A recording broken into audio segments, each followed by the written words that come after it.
ბრძოლო მასალայի არ არის ამოღებული და გამომწვევით გახსოვდება რომ ეს მტკიცებული დივერსიული აქტები უკრაინაში მოქმედი ერთ-ერთი სამხედრო საკმაოდ დიდი რაოდენობით სასწრაფო მასალა. ხო, ნუ ძალიან საინტერესო პროცესები ვითარდებოდა ბოლო თვეების განმავლობაში და დაველოდოთ გამოძიებას. მე მინდა ვისარგებლოს შემთხვევით შესაბამის უწყებას პრევენციული ღონისძიებებისთვის მადლობა გადაუხადო. იმიტომ რომ ქვეყანაში შევინარჩუნოთ მშვიდობა, უსაფრთხოება, ეს არის ძალიან მნიშვნელოვანი. ჩვენ ვიცით თუ რომ მტერი არ ისვენებს, ყველანაირად ცდილობს სხვადასხვა ხერხით ქვეყანაში დაძაბულობა შემოიტანონ, არეულობა, სახელმწიფო გადატრიალების უწელობა ჰქონდა აგერ რამდენიმე დღის წინ. შესაბამისად ძალიან დიდი სიფრთხილით უნდა გავაგრძელოთ ცხოვრება და კიდევ ერთხელ მადლობა სახელმწიფო უსაფრთხოების თითოეულ თანამშრომელს გაწეული საქმიანობის. არჩევნებთან დაკავშირებით რომ გავაგრძელოთ არჩევნების თემა ბატონო არჩევნებს ადამიანს მადლობა გადაუხადა რომ მას მისცა აბათილებს თუ არა ეს რეალურად იმას რასაც ოპოზიცია ყოველ ჯერზე ამბობს რომ არჩევნები გაყავდა და აღიარებს თუ არა ახლა ცესკოს მონაცემებს. არა იცით რა ეს ჩვეულებრივი სპეკულაციები იყო ყოველთვის არჩევნებთან დაკავშირებით არჩევნებამდე არსებულ სიტუაციაზეც, არჩევნების დღეზეც და შემდეგ უკვე არჩევნების შემდგომ მიღებულ შედეგებს. დაიმახსოვრეთ, უпроსოდ გაიხსენეთ ყველა არჩევნების წინ, რა ხდებოდა არჩევნების დღეს და არჩევნების შემდეგ. ყოველთვის ერთი და იგივე მესიჯი, რომელიც მხოლოდ ტყუილით, სიცრუით იყო გაჯერებული. რაც შეეხება ხა შედეგებს, ნუ ყველაფერი ცხადია, ხო, როგორ ტარდება არჩევნები, როგორი საარჩევნო გარემო იყო, აბსოლუტურად მშვიდი, აბსოლუტურად თანასწორი, სადაც ყველა პოლიტიკურ პარტიას თუ კანდიდატს ჰქონდა იმის შესაძლებლობა, რომ ეწარმოებინა მისი საარჩევნო კამპანია, მიეწოდებინა მისი სათქმელი დედაქალაქის მოსახლეობისთვის. ნუ ვიღაცებმა გამოიყენეს, ვიღაცებმა ნაკლებად, ვიღაცებს საერთოდ ხედვა არ ქონდა ამასთან დაკავშირებით. ყველაფერი შედეგებზე აისახება. მე კიდევ ერთხელ მადლობა მინდა გადაუხადო დედაქალაქის მოსახლეობას 213,000 ადამიანმა ცოტა მეტმა დაგვიჭირა ხარი და ეს არის ძალიან მნიშვნელოვანი. მე კარგად მაქვს გააზრებული თუ რამხელა პასუხისმგებლობა ეს და ვპირდები ყველას რომ ამ სიყვარულს, ამ პატივისცემას და მხარდაჭერას დავაბრუნებთ გაკეთებული ბატონო, რადგან არჩევნებზე საუბრობთ, დავასრულოთ ამ არჩევნებზე ამბავენ 20% იგიჭერს მხოლოდ მხარს. რა სიგნალი შეიძლება იყოს ეს თქვენთვის, როდესაც დედაქალაქის 20%-მა მოქცა დედაქალაქში ხმა. თქვენ ხო ამბობთ კონკრეტულ რიცხვებს, ეს არის ცენტრალური საარჩევნო კომისიის მიერ გამოქვეყნებული შედეგები. 20%-ია. მაშინ, როდესაც ოპოზიციის დიდი ნაწილი ბოიკოტს უცხადებდა ამ არჩევნებს, ქალაქის მერს მხოლოდ 20% რომ მისცა დედაქალაქში მცხოვრებმა მოქალაქეებმა. თქვენი პოზიცია ძლიერი მხარე. მე როგორც ვატყობ თქვენ. ან 20% არ არის. ბოლო რამის 20% არ არის. 20%-მა ნარატივი რა შუაშია ბატონო კახა თქვენ არ ეთანხმებით ცენტრალური საარჩევნო კომისიის მიერ გამოქვეყნებულ შედეგებს? შეიძლება გაჩვენოთ თქვენ მონაცემები შედეგებს არა. 2017-ზე არ ვსაუბრობთ, 2025-ზე ვსაუბრობთ ეხლა. როდესაც მოქალაქეებმა მხოლოდ 20% მოქალაქეების მხოლოდ 20%-მა დაგიჭირეს. ბატონო კახა 2025-ია ეხლა და ოპონირება არ გამოგივა. 204,000 ეხლა რამდენი მიიღეთ ხო იცი? ეხლა მივიღე 215,370 ხმა. დედაქალაქში რამდენი ადამიანი ცხოვრობს ესეც ხო იცით? ბატონო კახა მე არ მჭირდება კალკულატორით ხელში ჯდომა. ცენტრალური საარჩევნო კომისია არის. ბატონო კახა ცენტრალურმა საარჩევნო კომისიამ გააკეთა ეს განცხადება. ანუ ამ 20%-ზე თქვენ არაფერს არ ეტყვით. მათემატიკა არ არის. ბატონო კახა თქვენი ძლიერი მხარე ხომ არის? არის თუ არა მხოლოდ 20%? ბატონო კახა როცა 20% გიჭერთ მხას დედაქალაქის მერს, რომელმაც მე-13 ყარაკენჭი. ამაზე მითხარით. ანუ მათემატიკა ხო თქვენი და ჩემი საქმე არ არის არჩევნების დათვლა. ეს არის ცენტრალური საარჩევნო კომისიის, რომელმაც გაავრცელა განცხადება და თქვენც ალბათ მოისმინეთ ეს ციფრები. 20% გიჭერთ მხოლოდ დედაქალაქში მცხოვრები მოქალაქეების. მაშინ, როდესაც თითქმის არავინ მონაწილეობას არ იღებდა ამ არჩევნებში. ერთი წუთით. კახა კალაძემ თბილისელების მხარდაჭერით მიიღო 71%. დანარჩენი ახლა კიდევ ერთხელ ვიმეორებ, მათემატიკა არ არის თქვენი ძლიერი მხარე. პროცენტები რაზეც თქვენ საუბრობთ, საერთოდ არეულები ხართ. არ გაქვთ ინფორმაცია, არ იცით როგორ ითვლება, რა ითვლება და კიდევ ერთხელ ვიმეორებ, რომ რაც არ არის თქვენი ძლიერი მხარე, დაანებეთ იმას თან. ახლა 214,000 მოქალაქე მევიდა არჩევნებზე და აქედან მხოლოდ 20%-მა მოგცათ ხმა და არ არის ლეგიტიმური, აი ამ მათ რას უპასუხებთ? ვინ? რადიკალები, აი მათ შორის აქციის მონაწილეები. არა, რადიკალები ახლა ვიცით, ჩვეულებრივი აგენტურული ქსელის წარმომადგენლები არიან, კრიმინალები, მოძალადეები. აი თუ კი რაიმე უბედურება ხდება ქვეყანაში, ყველაფერი გარედან დაფინანსებულია და ეს უსახური ადამიანები, ეს მოძალადეები, რომელიც რამდენიმე ცალია დარჩენილი, რა თქმა უნდა, შექმნილია გარეთ დაფინანსებით. ამას გარკვეული წლები დაჭირდა და თანხები აქვს, თანხები აქვს დახარჯული იმაში, რომ ამ ტიპის უზნეო, უმორალო, უპრინციპო, უსახური ადამიანები შეექმნათ. და მე ბევრჯერ მithქვამს, კიდევ ერთხელ გავიმეორებ, ამ ქვეყანაში მოძალადეებს, კრიმინალებს ყველას გაეცემა შესაბამისი პასუხი, მათი ადგილი არ არის პოლიტიკაში. შესაბამისად, ჩვენ რამდენიმე დღის წინ ვიხილეთ სახელმწიფო გადატრიალების კონსტიტუციური წყობის დამხობის კონკრეტული მაგალითი და ამას აუცილებლად მოყვება რეაგირება. ძალიან ბევრი ადამიანი აგებს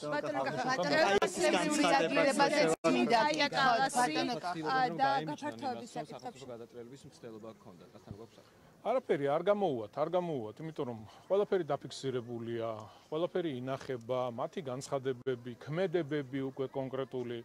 შესაბამისად, ახლა ვინ რა განცხადებაც არ უნდა აკეთოს, ხო, ეს ერთი ძალადობრივი დაჯგუფება, შეიძლება სხვადასხვა სახელები ერქვათ, მაგრამ ერთი პატრონი ყავთ, ასრულებენ ერთ დავალებას, ზოგი იმ ფორმით, ზოგი ამ ფორმით, საერთო ჯამში ყველა მოძალადეს ჩვენ ვაფრთხილებდით. ამაზე ვერავინ ვერ იტყვის, რომ ჩვენ გაფრთხილება არ მიგვიცია. რაც არ უნდა იყოს, ხო? ჩვენი მოქალაქეები არიან, კარგია, ცუდია, ამ ქვეყანაში ცხოვრობენ. შესაბამისად, ჩვენ როგორც ხელისუფალი ვაფრთხილებდით წინადღეების განმავლობაში, რომ ვინმემ არ გაბედოთ კანონსაწინააღმდეგო ნაბიჯების გადადგმა. ვიღაცებმა გადადგეს, ამას მოყვება რეაგირება. ბატონო, ევროკავშირის ორი ევროკავშირის და ასევე გაფართოების საკითხებში მარტაკოსი ერთობლივი აქციის მონაწილეებს მხარდაჭერა გამოუცხადა. თუმცა კალასი და კოსი საწინააღმდეგო განცხადებას აკეთებენ, რატომ უჭერთ ამ ადამიანებს ახლო ბოდიში მოხდა.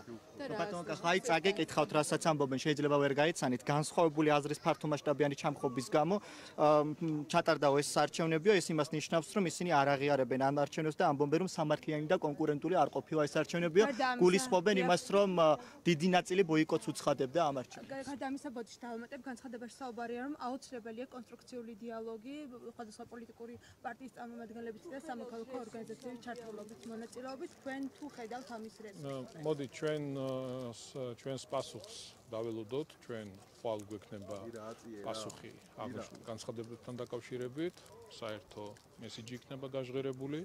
და დაველოდოთ ამ განცხადებას. მანამდე თავში ევროკავშირის მაღალი თანამდებობის პირები არიან ესენი, რომლებიც ამბობენ, რომ კონკურენტული გარემო არ ყოფილა ქვეყანაში და შესაბამისად ისინი არ აღიარებენ ამ ჩატარებულ არჩევნებს და სანამ ხვალინდელი მესიჯ ბოქსი იქნება, თქვენი პოზიცია ამაზე როგორია? ჩემი პოზიცია მარტივია, არც კალასი და არც მეორე დაგვარია ვერ გიშველით.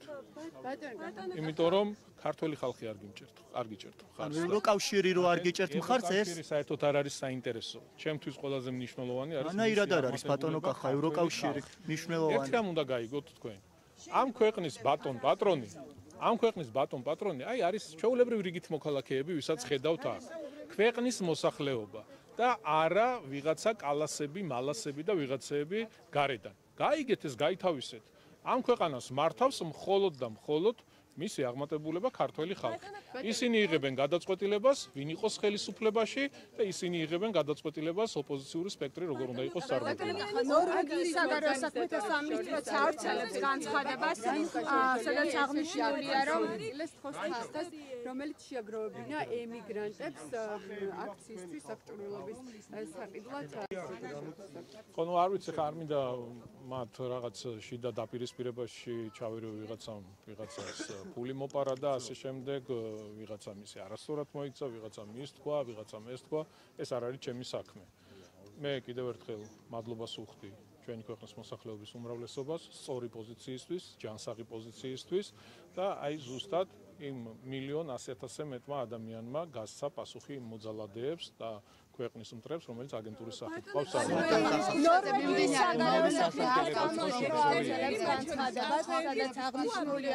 რომ ამ კერძო სექტორს დაეხმაროს და გარდა ამისა, ნახეთ თავად ქალაქის ექსტერიერი დაზიანდება. შემდეგ აი ამ ნაწილში კი, ბევრი პრობლემები შექმნეს დედაქალაქში. მე მგონი აქაც ხედავს ხალხი და საზოგადოება განსხვავებას, ჩვენ ვაშენებთ, ვქნით რეაბილიტაციებს ვატარებთ სხვადასხვა კულტურული მემკვიდრეობის ძეგლებზე. ეს რადიკალები და მოძალადეები ანგრევენ, ანადგურებენ. ძალიან მძიმეა ეს, ძალიან ცუდია, ხალხი ამ ყველაფერს აფასებს. ჩვენ ყველას გვერდით დაუდგებით, ცხადია, ყველას დავეხმარებით და მაქსიმალური ხელშეწყობა ექნება ჩვენი მხრიდან. ბატონო, უზენაესი სასამართლოს ყოფილი მოსამართლის ვრცელი ინტერვიუც ალბათ მოისმინეთ, რომლის შემდგომაც რამდენიმე კვირა გავიდა, თუმცა ამ დრომდე საგამოძიებო უწყება არ დაინტერესებულა. ის ამბობს, რომ მისი მოსამართლეობის პერიოდში ის იღებდა დირექტივებს თუ რა გადაწყვეტილებები მიიღო კონკრეტულ საქმეებთან დაკავშირებით. აი თქვენ მესმით, რომ სამართლებრივ ჭრილში შეიძლება ვერ გააკეთოთ ამასთან დაკავშირებით განცხადება, თუმცა გამოძიების საფუძველი მაინც თუ არის ეს, რომ უზენაესი სასამართლოს მოსამართლე ქართულ ოცნებას ადანაშაულებს იმაში, რომ ვერ იღებდა ის დამოუკიდებელ გადაწყვეტილებებს. ამასთან დაკავშირებით მეც ვისაუბრე რამდენიმე დღის წინ და პრემიერმაც გააკეთა განმარტებები. სიახლეს ვერაფერს ვერ დავამატებ, ადამიანი, რომელიც იმ კონკრეტულ საქმეზე საუბრობს, სადაც სტრასბურგბაც გამოიტანა შესაბამისი დასკვნა, რომელიც ქართულმა სასამართლომ გამოიტანა, იგივე აბსოლუტურად. ანუ გამოდის, რომ ეს ადამიანი ცდილობდა არასწორი განაჩენი გამოეტანა აღნიშნულ საქმესთან დაკავშირებით. რეალურად ეს იკვეთება. რაზეც პრემიერმა ბრალდებები, რა ბრალდებებზეც საუბრობს, გამოძიების საბაბი არ შეიძლება იყოს. ბატონო, კახა, გამოძიების საბაბი არ უნდა იყოს? გადალახა ბარიერი მიუხედავად იმისა, რომ ოპოზიციურმა პარტიებმა უნდა შეძლონ დამოკიდებულება თავად არჩევნებში. ხო, იცით რა, აი მე მინდა გავიხსენო დებატებიც. თქვენს არხზე, როდესაც იმყოფებოდი და ერთ-ერთმა მონაწილემ თქვა, რომ აი ქართული ოცნება გამოდის და საუბრობს, რომ ყველგან ისინი მოიგებენ. და ისევ ჩვენ გვადანაშაულებდა ამაში. ძალიან მარტივია. არავის არ უყვარს გააკეთოს სწორი ანალიზი და როდესაც თვითონ უშვებს შეცდომებს, რომ გაიაზროს ეს ყველაფერი, გაითავისოს, რატომ არ აქვს მხარდაჭერა და რა არის საჭირო იმისთვის, რომ შეცვალოს ხვალ უფრო მეტი მხარდაჭერი ყავდეს. არავინ საკუთარ თავზე არავინ არ საუბრობს, საკუთარ შეცდომებზე არავინ არ საუბრობს, მხოლოდ და მხოლოდ გადაბრალება არის სულ ვიღაცა ხალხია დამნაშავე, თურმე როგორ არ უჭერენ მხარს. ხალხია დამნაშავე, ყოველთვის სხვაზე გადააქვთ, ასე ვთქვათ, ამისამართებენ თავიანთ შეცდომებს და რა ვიცი, ხა შედეგიც სახეზეა. ხალხი ხო ხედავს ამ ყველაფერს. რა არის რეალობა და რა არის სიმართლე. ახლა თამარ ტალიაშვილის დაბარებასთან დაკავშირებით თუ გაქვთ ინფორმაცია, სახელმწიფო დეპარტამენტმა დაიბარა ის და არ გაკეთდა განმარტებები და მამუკა მდინარაძის განცხადების შემდგომ არის ის დაბარებული. არ დავმატებთ. ნორვეგისა და საფრანგეთის განცხადება არ შეგვიფასოთ, სადაც სანქციები დაუწესან ადამიანის წინ ჩამოშორდა ხელისუფლებას, როგორ შეაფასოთ თავები გაცნობს სახელმწიფოს. ნუ არ ვიცი, ხა ყველა ხედავთ სოფლიოში რა პროცესები მიდის, თუ რა გამოწვევებია, რა პოლიტიკური ინტერესებია.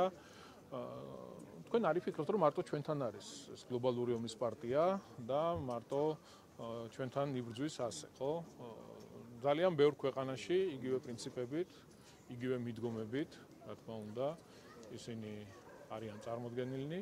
ამერიკის შეერთებული შტატების პრეზიდენტი ტრამპი ამაზე პირდაპირ ღიად საუბრობდა, რომ მისი მთავარი ამოცანა იქნება Deep State-ის დამარცხება, თუმცა ამისკენ გადადგმული რაიმე კონკრეტული ნაბიჯები ჯერ არ იკვეთება და რა ვიცი, ჩვენ ძალიან გულშემატკივრობთ მას, იმედი გვაქვს, რომ ის შეძლებს ამის გაკეთებას, რამდენად მოახერხებს არ ვიცი. ნახოთ, ცხადია ეს თუ მოხდება, რა თქმა უნდა, ჩვენს ქვეყანაზეც აისახება და იმ უსამართლო დამოკიდებულებაზეც, რასაც ხედავთ ჩვენ გარედან. ბატონო, ნორვეგიის საგარეო საქმეთა სამინისტროს განცხადებაც რომ შეაფასოთ, სადაც აღნიშნულია, რომ ხელისუფლების მიერ რეპრესიული კანონების მიღება და ასევე ოპოზიციონერი ლიდერების დაკავება არჩევნების მიმართ ნდობას ამცირებს. განცხადებაში ასევე შეშფოთება არის გამოთქმული იმასთან დაკავშირებით, რომ ეუთო ოდირი არ ეკვირდება და ამ არჩევნებს. ნუ ეს უკვე გადაღეჭილი თემებია ხა, ხო, ჩვეულებრივი ორმაგი სტანდარტია, რაც იმათთვის შეიძლება, თურმე ჩვენთვის არ შეიძლება. ჩვენ ესე იგი როგორ შეიძლება ვიცოდეთ, მაგათმა რევოლუციები მოგვიწყონ აქ. შავი ფული შემოიტანონ, დააფინანსონ ექსტრემისტული ორგანიზაციები, წაახალისონ ძალადობრივი ჯგუფები და ამასთან დაკავშირებით და ამის შესახებ როგორ შეიძლება სახელმწიფო გადადგოს კონკრეტული ნაბიჯები. არ გამოვას.